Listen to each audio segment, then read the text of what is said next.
Good evening, everyone. It is Julie Hedges here, and welcome to the July edition of the Tarot Journey Show. This is one of those late breaking news shows, right? Live from on location in the middle of the hurricane, in the middle of the blizzard, in the middle of the wildfires. This is kind of what this show is about tonight. And I want to welcome all of you. I am your host, Julie Hedges. And I am literally live from the desert in a sense. Obviously, I'm not physically in the desert because I have Wi-Fi and I've taken my shower and all of those things. But we're talking about tonight on the Tarot Journey Show the emotional and psychological and spiritual places that are emergencies, right? We've had those life events in the physical plane that have taken us to the desert, so to speak, in the spiritual, emotional, and mental plane. So I have asked Neshi to produce tonight, and I would also like for her to be a part of the show. So I would love to welcome our managing producer and publisher of Star Nations to come on board tonight. Neshi, welcome. Please come on.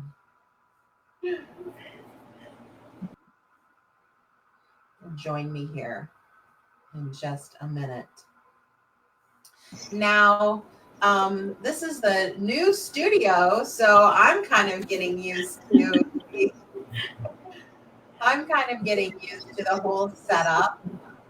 And Neshi is waiting here. Hello. Hey. Hi, can you hear me? Yes, I can hear you. Oh, excellent. I really like the ticker tape on the bottom. And yes, if I could ask my friends who are tuning in tonight to please share the show if it is on your heart. Anyone who might be interested in learning more about these desert experiences that we have. So let me just do that real quick here. And I've got to turn my sound down because no squelching.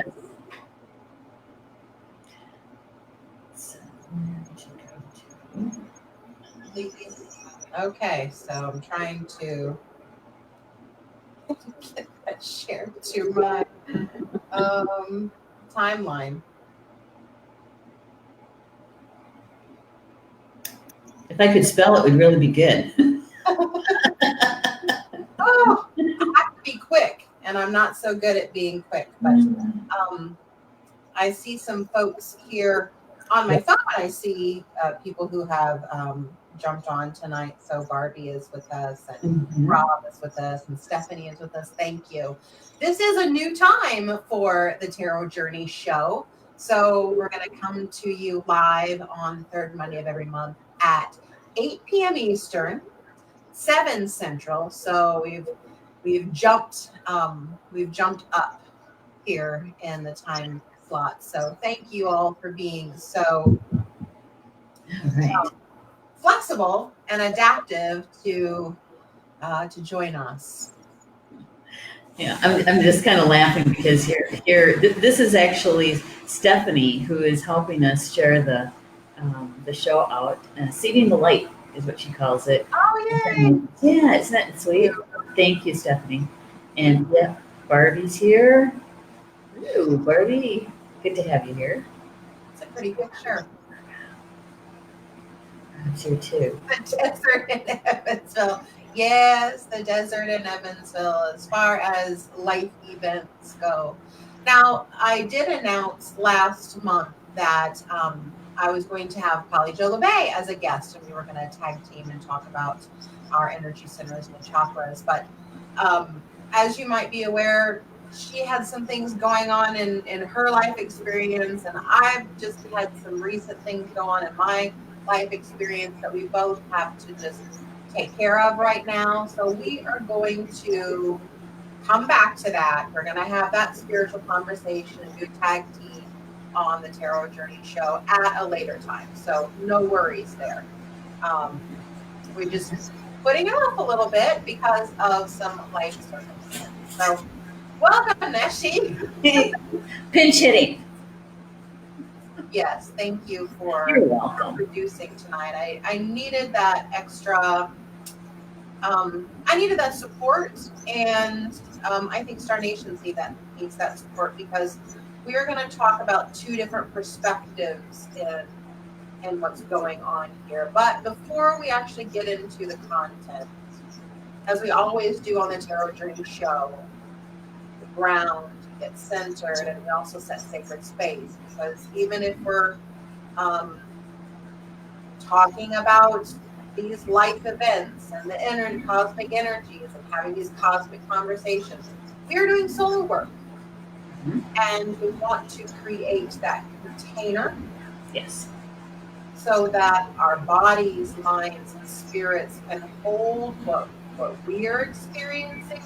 And as a group, we are a container for all of the growth capabilities that we have together. So if you would, wherever you are and whenever you are tuning into the Tarot Journey, placing your feet flat on the floor, crossing your arms, and just letting your head float right there on your neck, and just being comfortable, and shoulders as they are comfortable, and in your heart, if you would affirm with me to be connected with Grandmother Earth. So my feet are connected to Grandmother Earth, and I am grounded. My knees, my hips, my heart, my shoulders, my head are connected to my feet, connected to Grandmother Earth, and I am grounded. My whole body, my organs, cells, and bones, my skin, my digestive system, all of me, my nervous system, is connected to my feet, connected to Grandmother Earth, and I am grounded. And my entire central channel, all of my energy centers, all of the electric parts of my body are connecting through my feet into the energy field of Grandmother Earth. And I am grounded. I am grounded. I am grounded. Amen. And right now,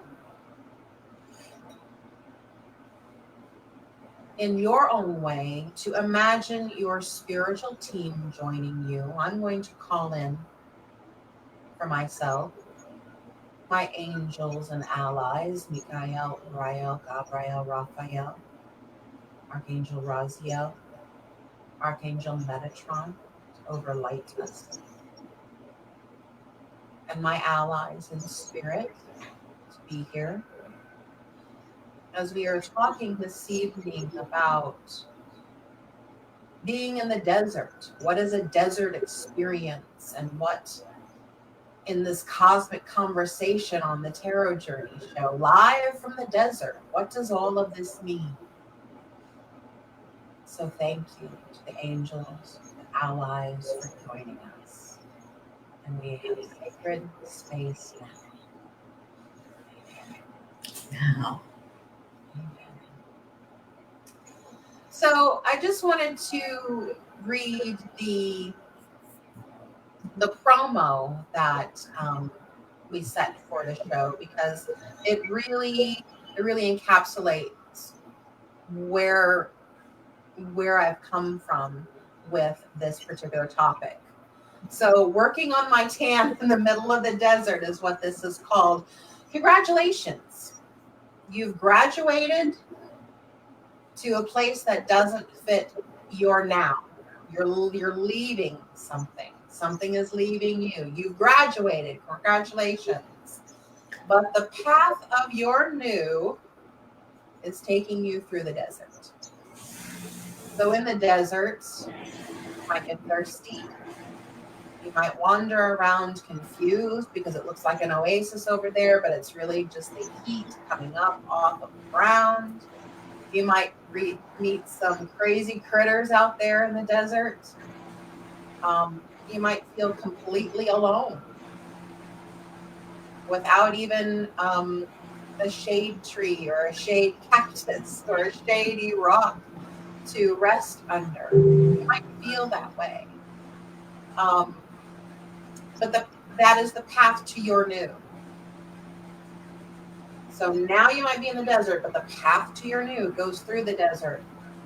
Are you willing to go through the desert to get to the new, to get to the promised land, to get to the land of milk and honey? Or maybe you're there right now. I can tell you from personal experience, very, very recently, hit upside the head with a 2x4 of life, plucked out of what I know and plopped right in the middle of the desert through some challenging life experiences. And I sincerely thought about taking a break this month on the tarot journey, because the things that have happened for me, and I do know that they are for me, have just really shaken my world, and I'm shocked and stunned and just still trying to get on all fours so I can try to stand back up and get my bearings. So I thought about taking a break this month and letting you watch a replay of something a little bit more uplifting. But Spirit said for me to do the show. And I said, you've got to be kidding. I'm not doing it. And so Spirit said, you need to do the show. So I decided to get humble and come to you very raw and unpasteurized and unfiltered. I have no idea really what's coming out tonight. But what is going to be shared here in this container that we've created in Sacred Space will be hopefully something that you can take with you to know, number one, if you're in the desert, what could you take away from our talk tonight that can help you not only to survive, but to thrive? Or if you are in the desert, what are some of your landmarks that you can try to get your bearings? Or how can you, if you've already been through the desert, you're like, girl, I know. Maybe you can share some of your survival tips and tricks. That's why we have Miss Neshi on tonight. Yay. To share and mentor some of us who are going through it, who've just been through it, who may be looking at it in the near future. We don't know. We don't know. Mm-hmm. So this topic is real and raw, and I'm being very transparent here tonight. I am always real with you, but this is the most open I have ever been. I'm just going to take a breath there. And what do you have to say about the introduction of this topic? About here you are in the desert. Why not slather on some tanning oil and work on your tan a bit? Sunscreen. Sunscreen. Maybe a big floppy hat. And really those are all our tools. We're kind of jesting a bit about it, but really, even going through the desert, you wrote an article, I don't remember which issue it was, called The Charnel Ground. Do you remember that one? This is very similar, right? Now, when I was going through the Charnel Ground, I thought I was in the desert. But that was just the suburbs. Because I could still see the lights of where I am, the Las Vegas lights in the background giving a glow. That was just the suburbs. This is the desert. Yeah. Now I'm drinking my water. Yeah, that's good because you have to stay hydrated. Yeah, the thing is that because I think that we've all experienced that. We think that the dark night of the soul is the bottom, right? And you're kind of wading through it. And it's true that you are. But what you're describing to me is when we realize that we have to do something different because we just got another cosmic 2x4 when we thought we were already suffering already, because mine was in 2017, actually 2016, the end of it in the 2017, and I thought it was oh my God, how am I going to make it through this now? And then the second part of that was as people who I thought were there were close and thought they were going to be there left, right? And so what I realized, and I tell you what, if it weren't for my sisters and Paul, things would have been really, really tough. And when what you're calling the desert is when I realized that I had to learn how to surrender even more and stop resisting, because I thought I had, and there was more. There was more. Yeah. And actually, one of my sisters, Teresa, she's the one that did the breakthrough tapping. I tell you what, tapping is such a powerful way to be able to break through, kind of punch through, really. And so they came, my sisters came, and 5 out of the 6 were here. Yeah. And threw me. I don't know what is a good metaphor for that, because if we're out in the ocean, that would have been a life jacket or a life buoy. But when you're in the desert, what is that? I don't know. But whatever it was, they got it. They got it to me. And we all go through it, though. Every single one of us, in some degree, go through it. And I have to tell you that what I know now, looking at it in hindsight, because it's 2020, right? Yeah. What I know now, Perfectly focused now, is that it is a huge soul growth. And there's literally moving from one vibration to another, not just a little bit, but you're going from one to the other. It's a shift in consciousness. And it's a part of preparing us to be able to hold that vibration and that higher frequency, because in the old us, there's no way that we would be able to do that.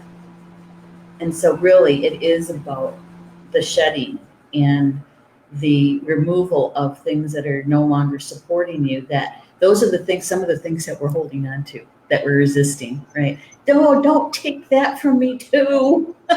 Right? So yeah, that's my 2 cents. Thank you. Yeah, we have a lot of people who are saying hello to you. So here. Oh, please let's see them. Linda. Hi, Linda. Linda's here. I'm glad you're here. Thank you. Rob is saying the desert is the logical consequence of being freed from Egypt. And actually that has a lot to do with it, I think, Rob. It's the freedom part. It's the freedom part that I want is to touch on that for just a minute. okay. This thank you for sharing that in the chat room, Rob. Yes, and I was reading a little bit of that story last night, because I was thinking about that when we have this title and being in the middle of the desert. What does that mean as the logical consequence of being freed from Egypt? So the story, I grew up going to Bible school and church and all of those things. So I got all those stories, and in my path now they make so much more sense because I can see how they are amalgamations of stories of life that have morphed over centuries and centuries, and that's why they still remain. So I'm not touting one particular faith or belief in any other, but I'm sharing it as the story that the Israelites, God's chosen people, according to the text, were slaves of Egypt. They're the ones making the bricks and building the pyramids, and life was not so great. And so God had promised them, Yahweh had promised them the land of milk and honey. Well, that wasn't the land of Egypt, where they weren't treated very well, and it just wasn't the land of milk and honey. So what? Moses, whom the Egyptians called Thoth, and the Greeks called Hermes, and the Romans call him Mercury. Yes, that Moses tells Pharaoh, "Let my people go."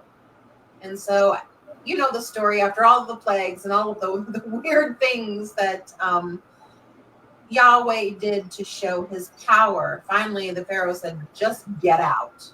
Just get out." So they were thrown out of a situation that wasn't good for them anyway.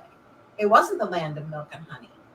And so they made it through the Red Sea, right? Into the desert.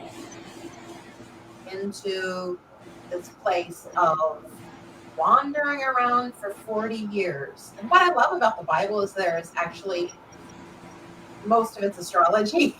So that's what I really love about the Bible stories now. So that 40 years in the desert really is an astrological epic there. Cosmic conversation for a different day. But instead of going right into the land of milk and honey and all their promises come true, there's this period of the desert. And it wasn't a pretty place, it wasn't a pretty place, and there was a lot of complaining. The story of Exodus goes on of how the Israelites whined, well, at least in Egypt we could have this thing, and at least in Egypt we would have this, and well, at least in Egypt, a situation that wasn't good for them and they didn't enjoy in the first place, but it was a lot of that, well, the devil we know is better than this that we don't know. Yet if you remember the story, and I just read bits of it last night, that for 40 years, as the story says, their clothes didn't wear out, and they had manna from heaven. They were fed. They had enough food for that day. So they were sustained in this desert time. But yeah, it wasn't Disneyland, the happiest place on earth, but they were sustained through the desert until they got to the promised land. And that message has really been clear for me in the last 2 years, but more so blooming now. Even if something is not good, in order to get to your promised land, there is this place of the desert. And what I feel like is my own desert of hot and dry and lonely, and there is no one in sight. And when I got my biggest, awfulest blow last week, I had no one to call. to say, I've just been landed. Can you help me just sit up? And I had no. Oh. But Neshi reminded me of something, and I love this, and I'd like for you to come back on and share this, that this desert place that it looks like there's nothing going on, it's dry and hot and just sun beating down, there are actually relatives who live in the desert. Tell us about that, like you told me. Okay. See if I can remember, because some of that wasn't coming directly from me. No. Oh, Let's see how much of it I can remember.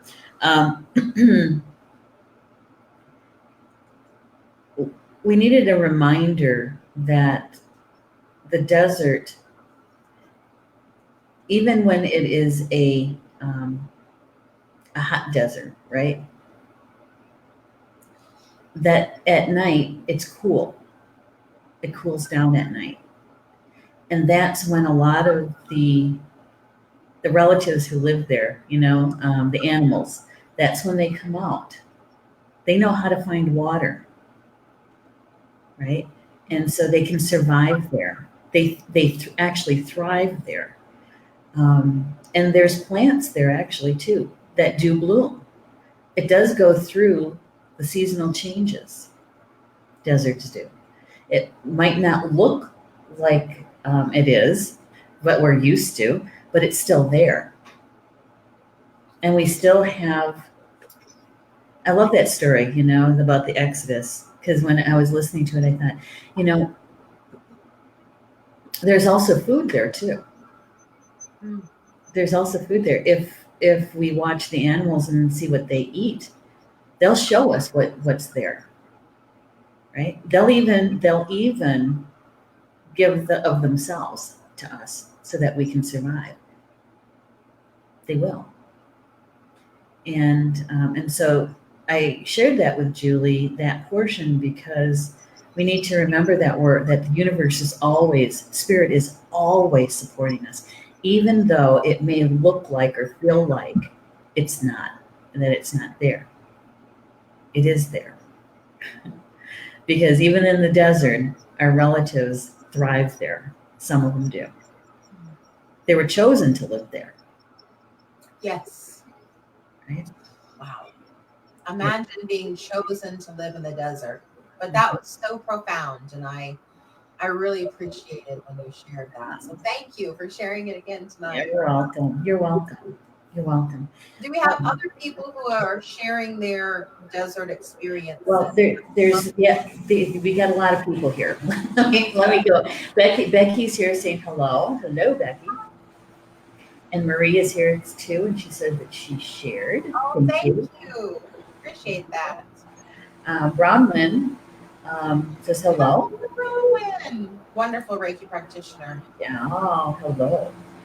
And Rob shared a YouTube. I'm not sure what that is, but he shared a YouTube link. We'll take a look at that. Thank you. Yeah. Annette is saying hello. Hello. Hi, Annette. Okay, and I got to scroll down a little bit here. Okay. All right, so she says, hopefully you had that fixed, Annette. Hopefully by refreshing your screen, that helped. Okay. And Rob is saying the video from Rabbi Ariel Bar Zodak on the same topic from the Nevada desert. Okay, good. Oh, good. Some desert experiences. Yeah. Excellent. Okay, and then... And being Becky. A rabbi, he's going to definitely know the Hebrew stories. Yes, he is. And Becky, this is what Becky's saying. Can you see the whole thing from the guest side? Because it's pretty long. Otherwise, I can read it. Let me scroll up and see if I can. Okay. So, the guest side is also new in the studio too. I was in the desert for years at a time before. I practiced what I had learned and kept on practicing. We learn and fall back and are broken and put ourselves back together and learn it again. We will remember what we learned and do that. line upon line, precept upon precept, until we get it in our spirits. And this gives the desert life here also. If that makes sense to you, I don't know that we are in the desert, we will not be broken. Okay, and so she goes on to say, oh, that's just okay. I think she put it in there twice. I Might be scrolling the wrong way. Okay. And Stephanie is saying something here. Oh, the dark night of the soul. It's a spiral that never seems to finish. Whew, just changes. Yeah. And when you're in it for a year and a half or longer, it's like, how's this ever going to end? But I have to share this. I'm going to take our names away so it's not in our faces. Okay. I have to say that what, in my experience, after my breakdown, after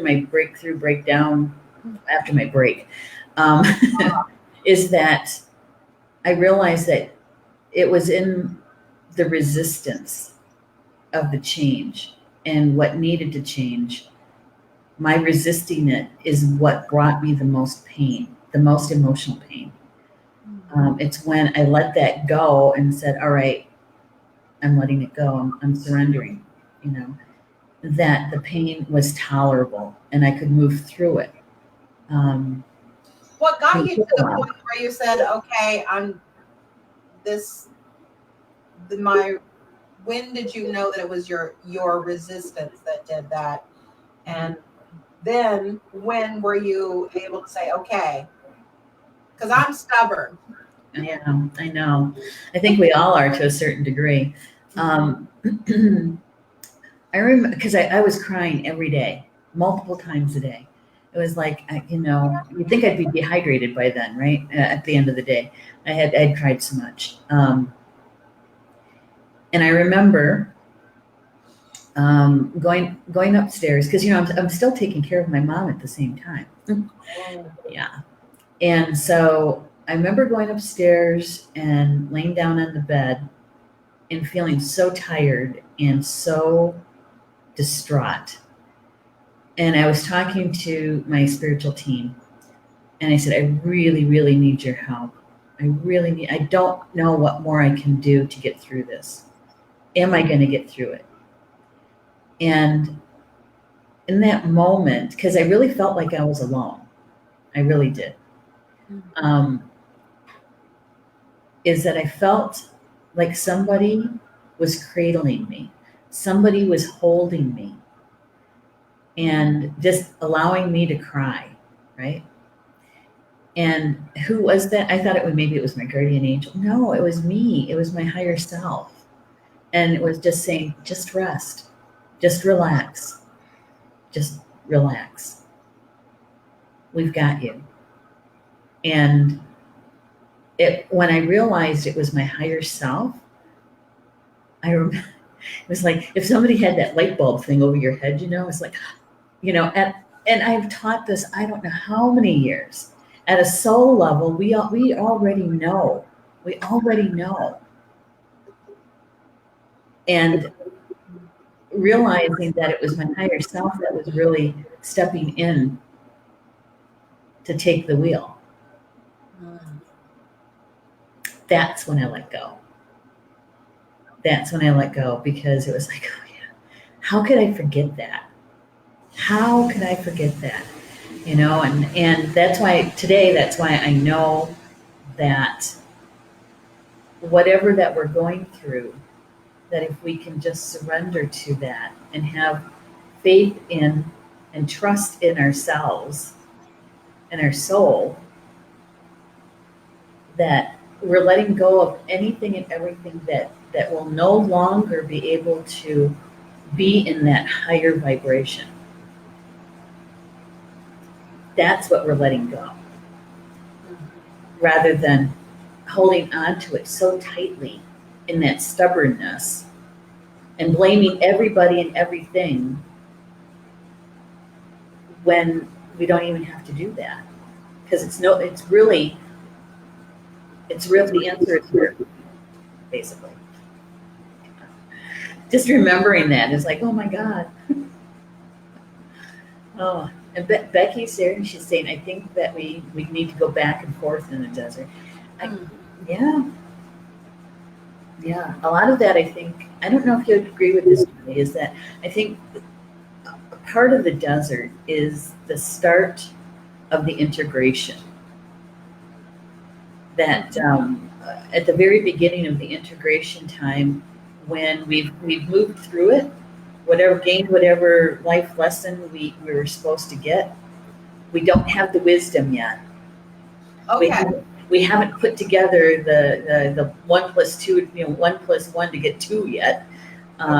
We haven't gotten that far, but we've made our way through that part of letting go.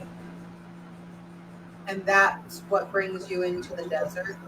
That I think that the desert is a part of that integration, the beginning pieces of that integration, because we really do need some alone time. We really do need to be able to sit with and contemplate and say, okay, I remember when that happened, and now I understand parts of it, why it had to happen that way. But you're still not really healed yet. You're really not whole yet. You're still working through it. So I'm agreeing with Becky. I think that we kind of go back and forth a bit because we're trying to gather all that information to us. And if I thought I was in the desert before, and that was just the suburbs. Right. Downtown, east side Vancouver. Well, I thought you were in Las Vegas. Come on. Well, my analogy is like this. Yeah.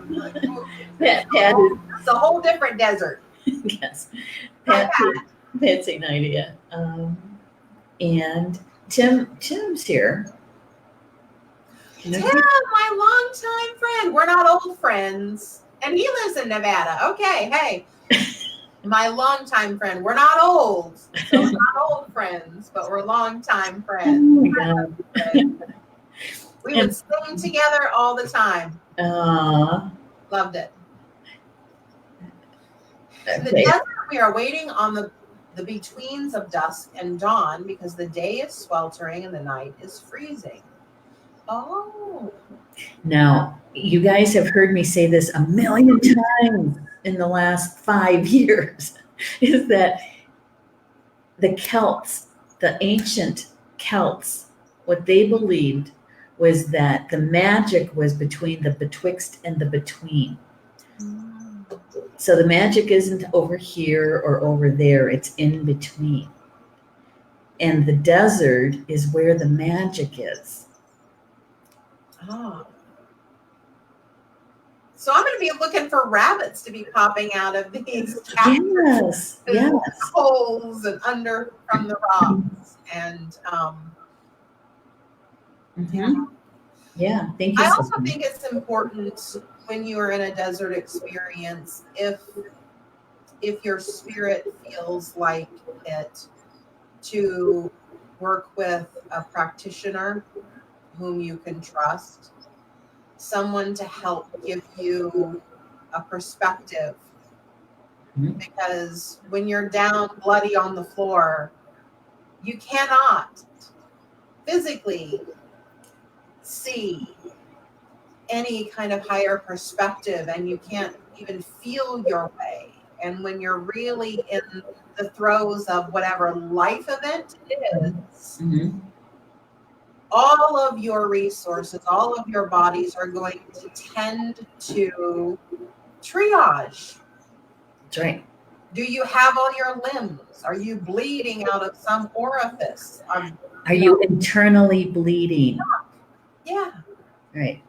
Are you in shock? So working with a practitioner whom you can trust to give that higher perspective. Yes. And yes, I know that this change that has locked me out of my life and into the desert, I know that my soul has called for this.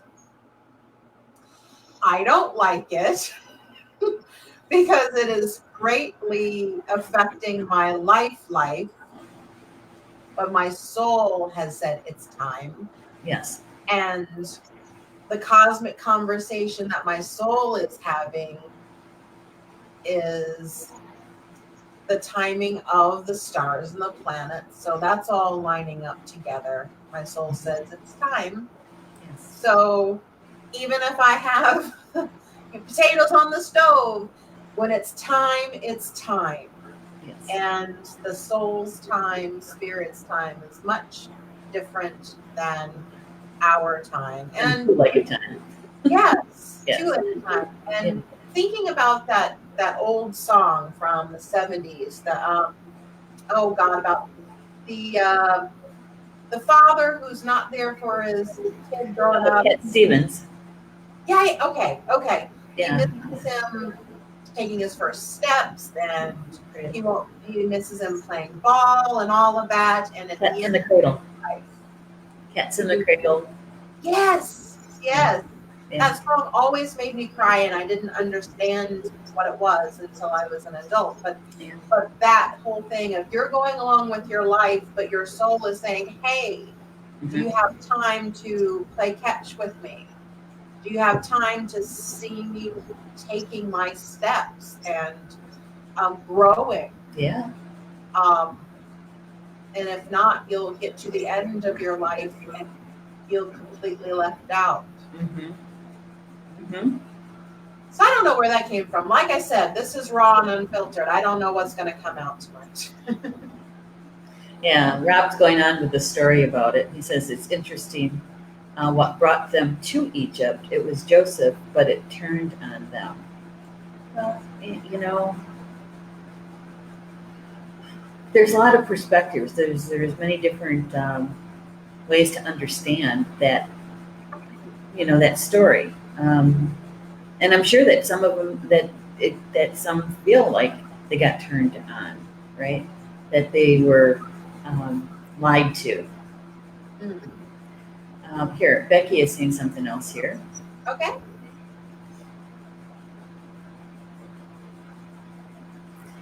Well, go ahead. I worked on what I was complaining to God about. I know he or she just left. What's that? Thank you, Becky. You know, what's that adage that says if you want to make God laugh, tell him your plans? Something along those lines, right? I'm going to do this, and I'm going to do this, and I'm going to do this. And God just laughs and laughs and laughs. Yeah. Okay, here's Rob's next comment about Exodus. It's interesting how Exodus begins blaming the Egyptians, but take into context at the end of Genesis, there was a logical consequence of their actions. They created their slavery. Ooh. I am not a biblical scholar in any capacity. No, but what I took from that is that in many, many ways, we create even this part of our lives. The part where we think, why would I do that to myself? Why would I create something like that that would give me such emotional pain? Why would I do that? And when you're in the middle of it and somebody tells you that, doesn't it just kind of piss you off? You know, it's like, you know, they don't understand what you're going through, right? Right. That's a real good point, because I don't think everyone needs your story or even deserves your story. The details, in my opinion, and this is raw and unfiltered, it's coming out, the details only satisfy a curiosity. Yeah. And also a person asking about, ooh, what's going on, might not even have your best intention at heart in the asking of it. Yeah. So I'm very private person. But I also am aware of those, people love a story, people love to know something, but that doesn't necessarily mean that it would be helpful for us to converse about those details. Right. Well, I think Talk about the thing that happened. I'm just replaying that movie. This is what happened. This is what happened. This is what happened. I don't want that crap. Yeah, I that's so true because Go on. I know because yes, it is a part of your story, but it's not your entire story, right? Right. It's a facet of it. But I do agree with you that you really have to discern who you share this with. You have to discern that, and when you're hurt and when you're down, sometimes your discerning mechanism isn't fully functioning either. And so and because I did it. I shared something with somebody that they were asking those kinds of questions, and I thought I could trust them. And it turned out I couldn't. I didn't know that until after the fact. But then again, flip side of that is that when I shared it with my sisters, because they didn't know either, right? When I shared it with them, those women who are the closest to me, I felt I didn't feel like I handed my burden off to them, but it helped explain some of the things that I was doing or saying at the time in their minds, because they notice that people notice stuff, okay? And we're all intuitive. So it's like, what's up with you? Something's not going, what is this? Yeah. And so, but you're right. You have to be discerning. And when we talk about discerning, we're talking about our soul is the part of us that discerns, right? So I think that we do need to share it with certain people. I think we do need, when we reach out for help, because we should, Yes. is to reach out in a discerning way to those people who you are the closest to and that you trust the most. Who have earned those corners of your heart. Exactly. To be able to share. This is my pain. This is where I've just been beaten to a pulp. And I'm coming to you because I need someone to hold my hair back while I'm puking in the toilet. So graphic. Yes. I'm trusting you. And not everyone deserves that. No, you're right. Not everyone gets that. And another thing that bothers me personally are those who want to deliver these spiritual platitudes. Everything happens for a reason. Kind of like the story of the Good Samaritan. Again, I'm not a biblical scholar, but I remember those from Bible school days where this guy has been beaten up and the thieves stole what they could steal, and he's bloody on the ground, literally. So a priest comes by and says, I will pray for you. That's what the spiritual platitude feels like. Oh, thoughts and prayers without doing anything. Just offering this blurb from a book or a website, or, oh, you should take my program about manifesting the life that you want to live, without tending to the wound. Yeah, well, here's the thing, okay? Because we're getting real. I know, I sat forward, right? So you all know what that means. When anybody is going through something very heart-wrenching and very emotional, and you can see it, they got the tears in their eyes, they're pale, they're shaky,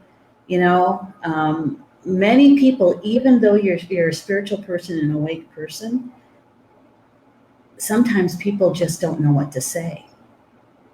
They don't know what to say and they don't know what to do. And there's some people who don't want to get involved.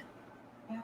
And so they'll give you the nice some kind of superficial kind of thing, because it makes themselves feel good Ooh. that they did something right in their mind, right? But the person who's receiving it doesn't feel it. Doesn't feel it. So here's the difference. I had people that I thought I could trust and say, "Oh, if prayers aren't good enough for you, because I'm too busy to help you, basically." If prayers aren't good enough, then you're on your own. Oh, okay. See you later. And yet, on the other hand, when I finally shared it with my sisters, and I asked them if they could please come help, 5 of them literally dropped everything that they were doing and came to me. And even when I talk about it today, because it's been almost 2 years, I still kind of get a little verklempt, because I could feel the love. They were praying for me, yes, but they put action behind it too. Now, I'm not saying that you should drop everything and fly across the country like a couple of people did. But, sometimes our words and our actions have to match, right? And that shows your integrity. But it also showed me too something. It showed me who earned my trust, right? And let me tell you, it was like 180 because I was spending so much time on who wasn't here and who wasn't doing such and such. And I realized one day that I was not spending nearly the same amount of time and energy on the people who were here and doing such and such. So I was spending my time with those people who were giving less than 10%, and nearly nothing on the people who were giving 90% of their heart to me. That, let me tell you, was a day of reckoning, where I changed my energy flow. Uh-oh, I think we lost your sound. You know what to do. Got to refresh your screen. She's going to refresh your screen. She'll come back and she'll have a voice again. All right, I'm gonna go through who said what here. Okay, Becky, I'm gonna let her know that you said that she can call you. Okay, that's good. And Rob is saying some hits we have to keep it. We have to endure alone. Well, some of them that's true, but I think the healing part. I think we need to be with somebody. Okay, and I'm gonna bring her up on. Let's see if her audio is working. How's that? Say something. I'm here. Yay. Okay. You hear me? Yep, I can hear you just fine. I was just going through some of the comments here. Becky was saying you can call me. Oh, thank you. Okay. And Rob is saying some hits we have to endure alone. And I said that's true, but it doesn't mean that we have to go through the healing portion alone. Yes. Okay. And he's also saying there's no moisture for cloud cover, which holds the heat. It gets very cold. Yes, it does at night. Yes. Julie is saying in Julie's mini class, she speaks of how to best find cards. Oh yeah, Becky was asking about finding a deck of cards and didn't know which one to choose. Oh, okay. So Stephanie was helping her out. Great. Thank you, Stephanie. Yes, and she's also saying is, oh yes, deserts can be very abundant places if you look at the right times. Right. Okay. Oh, we've got thunder going on here. Ooh. Here's Rob. What's he saying here? Him and I don't see eye to eye on everything, but those the Jewish stories in their original context. So he's talking about his rabbi. And if we teach them to Gentiles, he's also very connected to nature, which I see as a fundamental to practical mysticism. Yeah, that's good though, Rob. You have a resource that way. Hey. Becky saying, yes, I agree. I was in study for 7 years, then was in the desert for about 10 years. Yeah, recently, and I made the comment about the resistance thing, because I have to say that was me, that I made it really difficult for myself because I was unwilling to let go. And yeah, and so sometimes I think we have to ask ourselves, even when we're in the midst of it, is why am I resisting? What am I resisting? And is it truly something that I have to keep? Oh. Right? Because, basically we still have free will. We still have free will. And if we choose to keep it and we want to be in the desert then for X amount of time, that's our choice. Mm-hmm. If we want to keep whatever that is that we won't let go of. Do you have any of the pictures on in the studio? Yeah, hang on, let me get them up. And The one I'd like to show is the one that talks about, that features what you just said about focusing on those who are showing up. okay, so is that on the yellow? I think that is the yellow Okay. one. Okay, here we go. When Neshi said that, I remember that. Focus on the support that's showing up, not the people you thought would show up. That is so true. That is so true. Someone shared that on Facebook, and I'm like, yeah, that's going in the show tonight. And here it came up. So thank you, Neshi, for sharing that. Yes. Yeah. That's a good one. I like that one too. It's also being available for the love that is around you. I have started for myself every morning and night. I do the grounding exercise that we just did, and also I call in my team. Mm-hmm. And when I'm calling in my personal team to work with me, surround me and protect me, and show me the places in my life where love is being reflected to me, love is being offered to me. Oh, that's so good.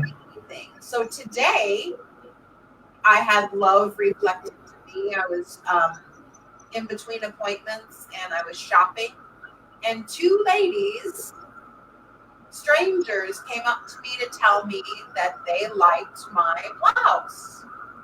And so I'm like, all right, yeah, I'm proud of that. So that is an example of love being given to me, a compliment. That's love. Right. Oh my gosh, there are so many comments, you guys. Oh my gosh, thank you for being a part of this conversation, and thank you, Julie, for bringing it to us. Where did I leave off? This is very, very deep. Yes, it is. Tonight, and thank you for showing up. We do want to feature as many comments as possible, so we can go just a little bit longer to bring up. Oh, sure. Absolutely. Because why and how? Because we can. You have me right here to be able to say, yeah, we can do that. All right. Bunyan's is saying, beautiful point. My soul called it. Yeah. Thank you, Bronwyn. Yeah. Yeah. It was Cats in the Cradle, Harry Chapman. Ah, okay. Yeah. Good one. It always made me cry, and I didn't understand it until I got to be an adult. Marie. I realized I was in the desert, what I would call a soul fight, for over 17 years. My soul did a release a few days ago, and now I have water. Oh, wow. Yay! Nourishment of your emotions and your soul to really be. Oh, that's wonderful. It's beautiful. Thank you, Marie. Thank you, Sherry. Yeah. I don't know. They got a new leader. I don't know what that means. Okay. Rob is saying, reread the story of what brought them there. They weren't lied to, but grew weak. Are we talking about the Israelites going to Egypt, I guess? Yeah, I think he's talking about the Exodus Okay. again stuff. Yeah. Hang on, I gotta All plug right. my phone in. Okay, there we go. Stories are very important because they are meta stories, I think. Yes. My longtime friend Tim lives in the high desert, yes, and he has beautiful flowers. He's noticed that no matter how desolate and barren it may seem, there is always a living beauty that can be found. I try to reflect that idea inward, especially when I'm feeling most desolate and barren. It was so beautiful. Thank you. yeah, thank you, Tim. He is a healer Oh, and a musician and longtime friend. Thank you for tuning in. What an honor. okay, I added you to someone's Facebook group. He must be talking to you, Julie. Okay. I hope Okay. we can be light in each other's lives. So great. All right, so here's Becky. When she asked a friend to pray for her, said no. Instead, she said maybe I should go down to Florida and drink coffee on her back porch. A wise woman. So, really wanting to take you in to do some nurturing. And I totally believe in magic bean juice. I knew it to survive. Magic bean juice makes you come alive every day. Oh God, that's a good one. Yeah, it's when we're coming out of the desert. When we're coming out of the desert, here's a little thing that I learned is that we need some space. We need a little like when you come home from a retreat or a class and you're just really into it and you feel like you need a little time to re-enter your physical life, your daily life, your if your work life, your life. You just need a little time for that re-entry and to continue to be kind to yourself. Taking the Epsom salt baths, making sure you're hydrated, taking the naps if you need them. And because you're going to feel almost displaced. And people that may know you, as an acquaintance, when you see them, they're going to be asking you, "Hey, you look different. What happened? Did you get your hair cut? Oh, you got new glasses." Yeah. Because they're feeling your energy is different. Because you are different. Your energy is different. I had to take some time over the weekend. I had about 3 things that I wanted to do on Saturday. And magic bean juice. Yes, thank you, Bronwyn. Totally agree with you. And I realized that since the impact of that life event that happened last week, I had just been shocked and stunned and just trying to make sure that all of my limbs were working and going in the right direction, and I was going fast, and that I had not even rested. So instead of doing a couple things that I really, really wanted to do, my body just said, no, you're going to go to bed. Mm-hmm. So I did that over the weekend, and that's exactly what I needed. Even though on one hand I feel like, oh, I'm missing out on some things that I could do to raise my spirit, I didn't need any more raising up at that point. I just needed to rest. Yeah, and sometimes we try to do too much so that it's a distraction. So we don't have to focus on what we really need to work on.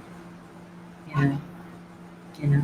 So you have two other pictures here. Did you want to cover any one of those two? The one that is the energy, because before we get done tonight, I do want to talk about the eclipse that is tomorrow. So the July 2nd through The 17th? yeah, from Alex Miles. I That think one that is was just stunning. Let me know if this is the correct one. Yes. Okay. So the energy shifts. We know. I did a whole show about the eclipses on Star Nations Communications from Home. So I encourage you to go back and look at that. But this one is about the solar eclipse that happened on July the 2nd in the sign of Cancer. And tomorrow night at 5:38 p.m. Eastern Time, 4:38 Central, is the lunar eclipse in the sign of Capricorn.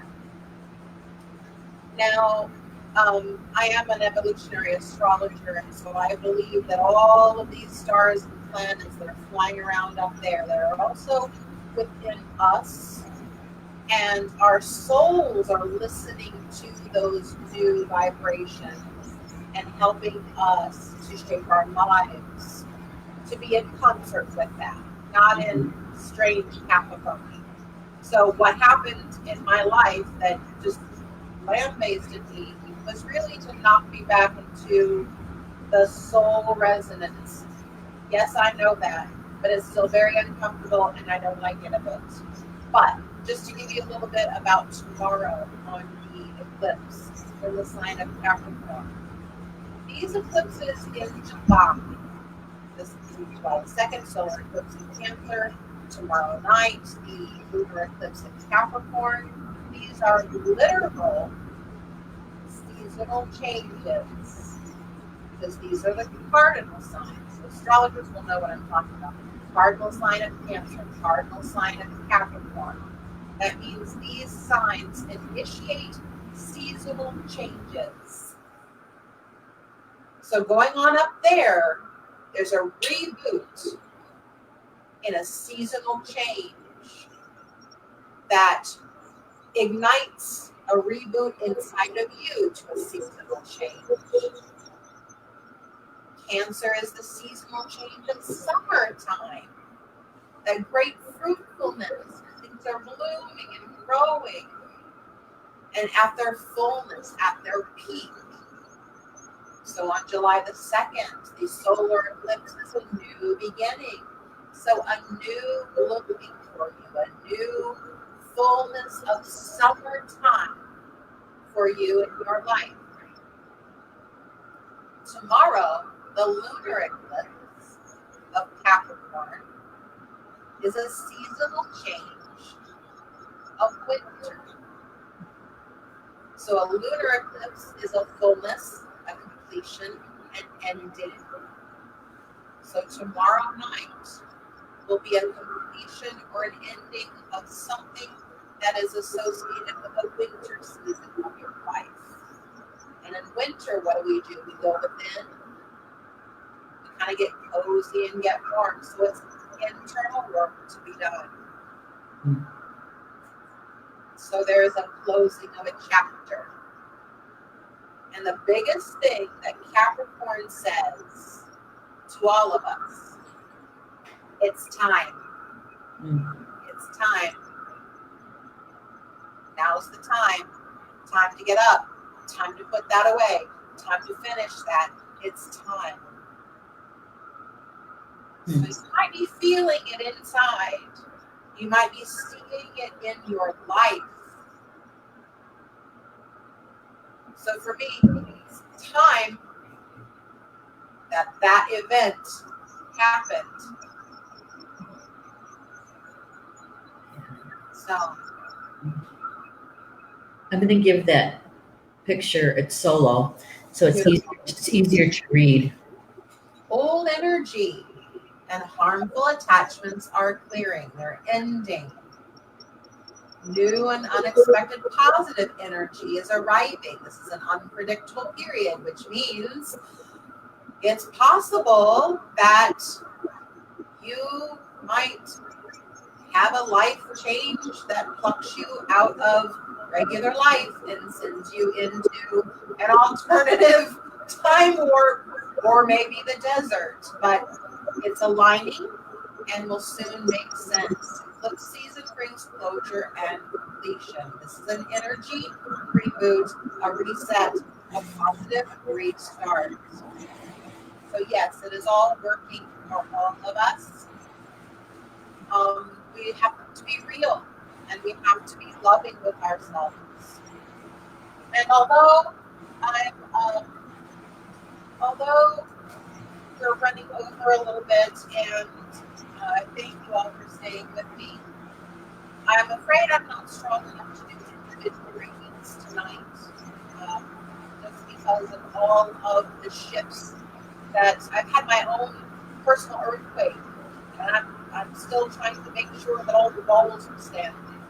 But I want to use some cards tonight, and I'm going to try the Archangel Animal Oracle deck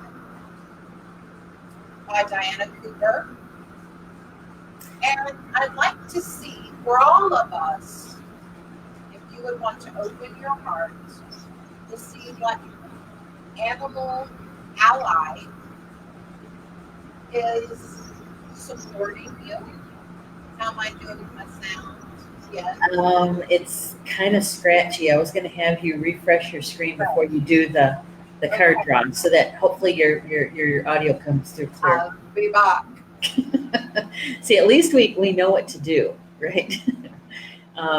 So she's going to refresh her screen and come back, and hopefully her audio will be a bit nicer and clearer. So we'll see if we can get her in as soon as she pops back into the lobby. There she is.